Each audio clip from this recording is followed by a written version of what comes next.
Mucho se ha dicho de este personaje, que careció de estilo, que fue muy pretencioso y hasta mal escritor y director, pero la realidad lo sitúa como el máximo exponente del cine de horror mexicano. Hijo de actores, Carlos Enrique Taboada Walker.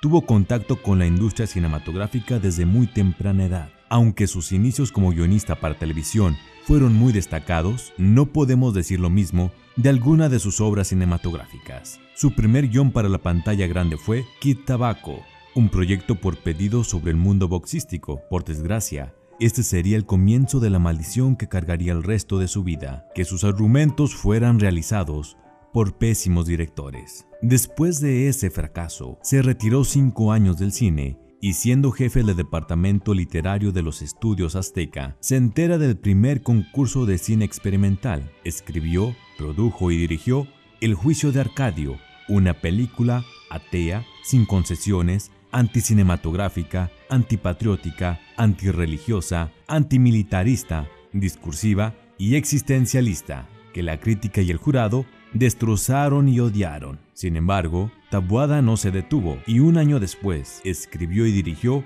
la que lo lanzaría a la fama como maestro del terror, Hasta el viento tiene miedo.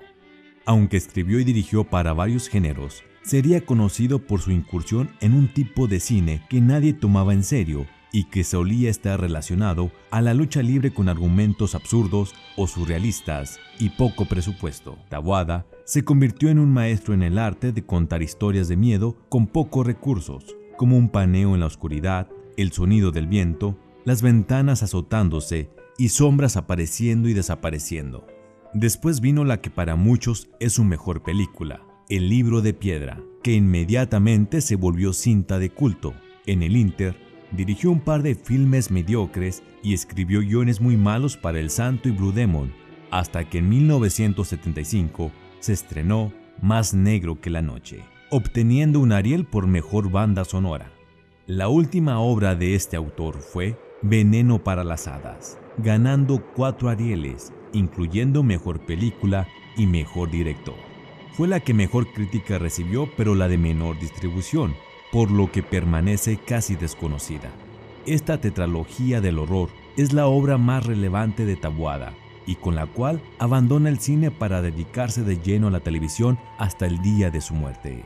La telaraña, Rubí, Senda de Gloria y Una maestra con ángel son algunos ejemplos de su éxito televisivo.